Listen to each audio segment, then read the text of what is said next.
2월 26일 수요일입니다. 마가복음 13장 깨어있으라 라는 주제로 말씀을 나누겠습니다. 먼저 기도로 시작하십시오. 성경을 1회 3회 읽기 바랍니다. 꾸준한 용성을 여는 당신의 등을 변화시킵니다. 첫 번째, 화려하고 웅장한 성전에 감탄하다. 1절입니다. 예수께서 성전에서 나가실 때 제자 중 하나가 이르되 선생님이여 보소서 이 돌들이 어떠하며 이 건물들이 어떠하니이까. 제자 중 한 명이 예수님께 성전의 웅장한 모습을 가리키며 말합니다. 선생님 보십시오. 이 얼마나 큰 돌들이며 얼마나 훌륭한 건물들입니까? 이 성전은 헤롯 대왕이 개축한 곳으로 당시 유대인들의 자부심이자 국가적 상징이었습니다. 성전은 거대한 흰 돌로 지어졌고 동쪽 면은 금으로 덮여 있었습니다. 일부 돌들은 길이가 12m, 높이가 3.6m, 너비가 5.5m에 달했습니다. 제자들은 성전의 웅장함에 감탄하고 있었습니다.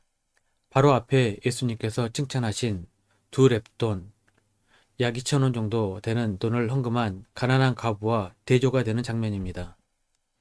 크고 웅장한 교회에 감탄하는 현대의 성도들의 모습과 비슷합니다. 주님은 그런 곳에는 전혀 관심조차 없으셨습니다. 2절입니다. 예수께서 이르시되 내가 이 큰 건물들을 보느냐 돌 하나도 돌 위에 남지 않고 다 무너뜨려지리라 하시니라. 예수님은 이 웅장한 성전이 완전히 파괴될 것이라고 예고하셨습니다. 이는 제자들에게 충격적인 선언이었을 것입니다. 예수님의 이 예언은 AD 70년에 로마군이 예루살렘을 포위하고 성전을 파괴함으로써 성취되었습니다. 두 번째, 재난의 징조. 감람산에서 제자들이 성전이 무너질 때의 징조에 대해 물었습니다. 5절 6절입니다. 예수께서 이르시되 너희가 사람의 미혹을 받지 않도록 주의하라. 많은 사람이 내 이름으로 와서 이르되 내가 그라하여 많은 사람을 미혹하리라. 문선명, 안산홍, 이만희 등등 한국에도 이런 사이비들이 왜 이리 많을까요? 더욱 심각한 것은 사이비들은 건물도 화려하고 웅장하게 지어 사람들의 주목을 끕니다. 말세가 되면 자기가 예수라고 주장하는 사람들이 점점 더 많아진다는 말입니다.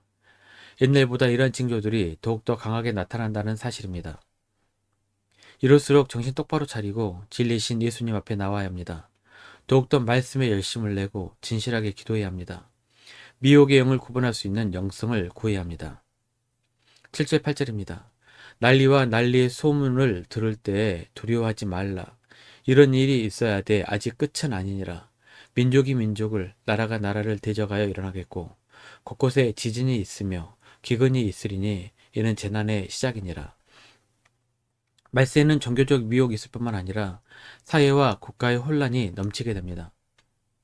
요즘 세계를 바라보세요. 전쟁의 소문은 날이 갈수록 더 많이 들리고 더욱 잔혹해 갑니다. 러시아와 우크라이나, 이스라엘과 중동 전쟁을 비롯하여 여기저기서 전쟁하겠다고 난리를 떱니다.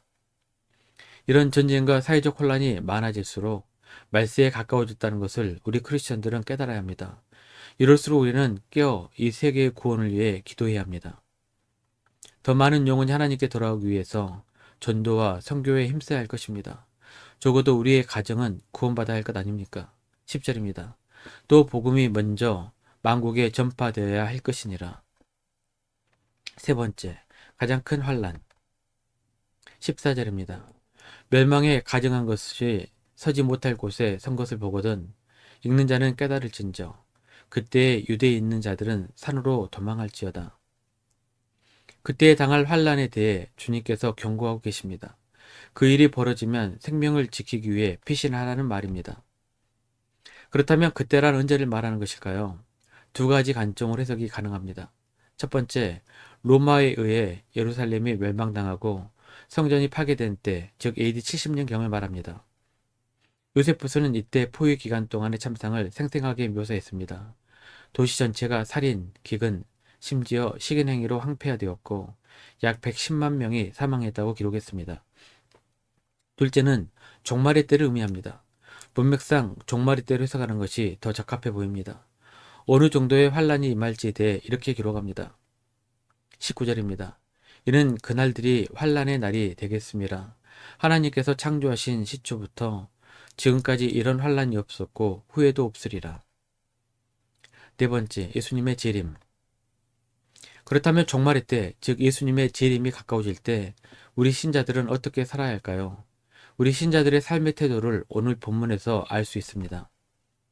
예수님께서는 징조에 대해서는 매우 정확하게 예언하셨고 지금 그 예언대로 되어가고 있습니다. 그런데 이상하게도 그 때에 대해서는 침묵하고 계십니다. 33절입니다. 주의하라 깨어있으라 그때가 언제인지 알지 못함이라. 아무도 그때를 모른다고 말씀하고 계십니다. 그러면서 종말의 때에 크리스천들은 깨어있어야 한다고 강조하고 계십니다.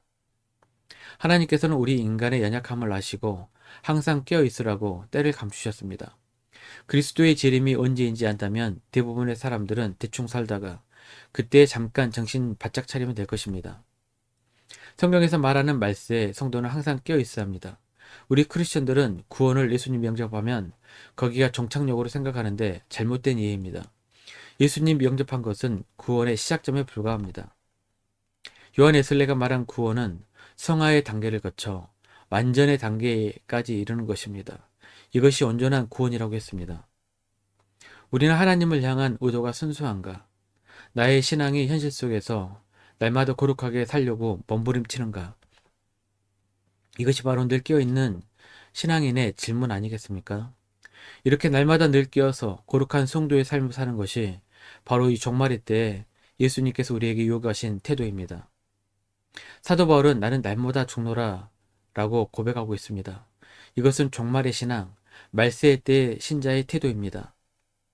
항상 모든 일에 대하여 마지막임을 생각하고 아무것도 숨길 수 없는 하나님 앞에 어떻게 서게 될 것인가를 생각해야 합니다.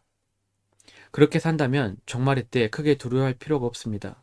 깨어있는 자들은 심판 또는 지옥을 두려워하지 않을 것입니다. 말씀 명의 적용입니다. 이 말세 때 전심을 다해 하나님을 사랑하고 하나님 앞에 완전한 구원을 이루어 나가는 성도님들이 되시기를 바랍니다. 1년 읽도 주간계획입니다. 오늘 수요일 신명기 32장에서 여호수아 2장까지 말씀 천천히 묵상하십시오. 2월 중보기도 제목입니다. 5가지 기도 제목을 충분히 기도하시고 교회와 개인 기도의 시간을 가지시길 바랍니다. 가정에서 기도하시기 힘드신 분들은 교회 나오셔서 주중 기도의 시간을 이용하시면 됩니다.